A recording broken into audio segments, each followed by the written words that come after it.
खबर के साथ शुरुआत करें। बड़ी खबर जो है वो हिमाचल प्रदेश से आ रही है। हिमाचल प्रदेश में कांग्रेस के 6 बागी विधायक बीजेपी में शामिल हुए हैं। 3 निर्दलीय विधायक भी बीजेपी में शामिल हुए हैं। ये बड़ी खबर आपको दिखा रहे हैं, जहां पर 3 निर्दलीय विधायक भी बीजेपी में शामिल हुए हैं और कांग्रेस के 6 विधायक जो हैं वो बीजेपी में शामिल हुए हैं। तो ये बड़ी खबर आपको दिखा रहे हैं। कुछ दिन पहले से ही आपको याद होगा, हिमाचल प्रदेश में कांग्रेस में खींचतान मची हुई है।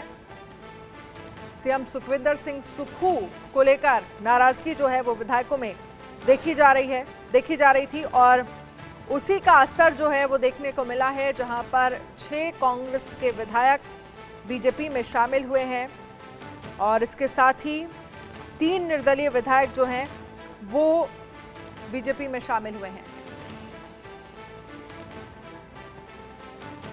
तो हिमाचल के 6 बागी विधायक बीजेपी में शामिल हुए हैं। इसके साथ ही 3 निर्दलीय विधायक भी बीजेपी में शामिल हुए हैं।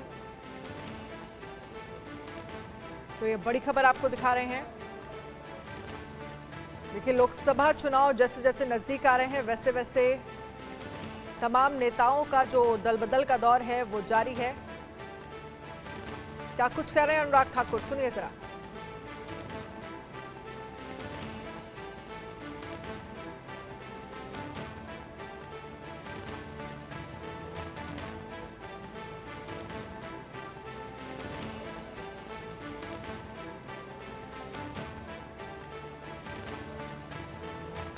बीजेपी में बागी विधायकों के आने से क्या सुक्खू सरकार या फिर कांग्रेस की सरकार पर किसी तरह का कोई संकट है? ये भी बड़ा सवाल बना हुआ है। कांग्रेस के 6 बागी विधायक बीजेपी में शामिल हुए हैं।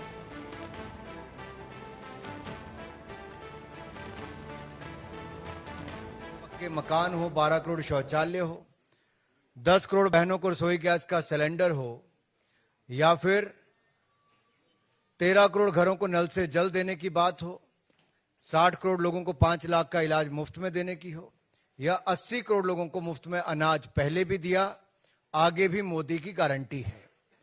और मोदी की गारंटी पर ही आज देश विश्वास करता है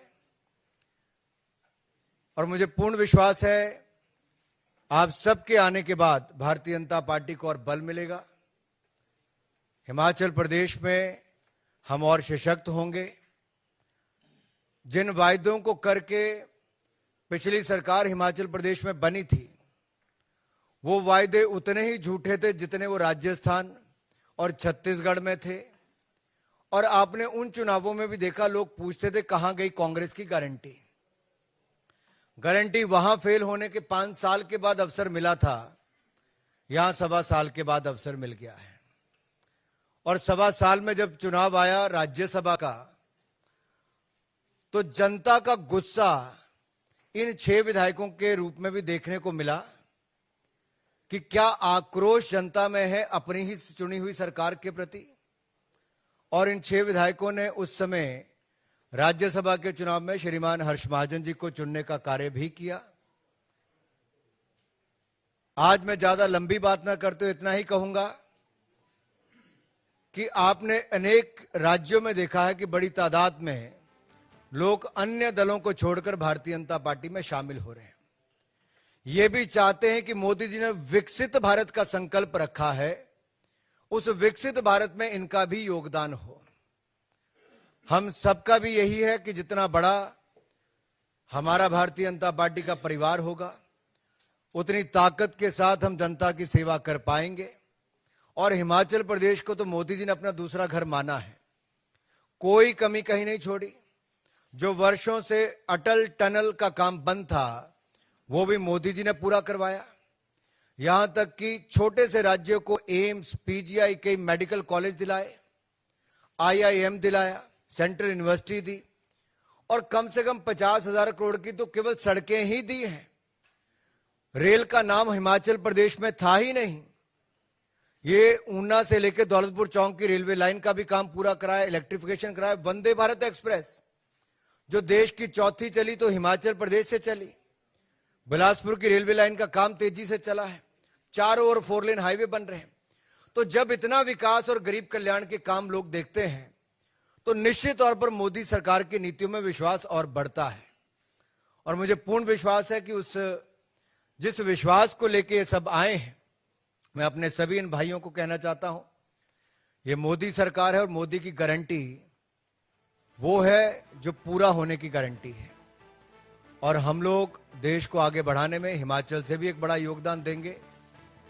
आप सबका एक बार फिर बहुत बहुत स्वागत, बहुत बहुत अभिनंदन भारतीय जनता पार्टी के परिवार में शामिल होने के लिए। धन्यवाद। पार्टी के अपने माननीय राष्ट्रीय महामंत्री श्री अरुण सिंह जी से आग्रह होगा कि आपको संबोधित करें। भारतीय जनता पार्टी के मुख्यालय में आप माननीय 6 विधायक, आपका स्वागत है, अभिनंदन है। आज आप भारतीय जनता पार्टी के परिवार के हिस्सा बन गए और भारतीय जनता पार्टी में जो व्यक्ति आता है उसका सदैव मान सम्मान पार्टी उनका रखती है। आप सबका भी मान सम्मान पार्टी सदैव रखेगी, यह मैं महामंत्री के नाते आप सबको कह रहा हूं।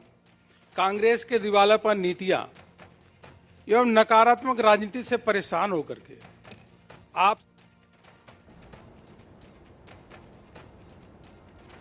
तो अनुराग ठाकुर को आपने सुना, लेकिन इस बीच ये बड़ी खबर हिमाचल प्रदेश से आपको दिखा रहे हैं, जहां पर कांग्रेस के 6 विधायक बीजेपी में शामिल हो गए हैं और 3 निर्दलीय विधायक जो हैं वो बीजेपी में शामिल हुए हैं।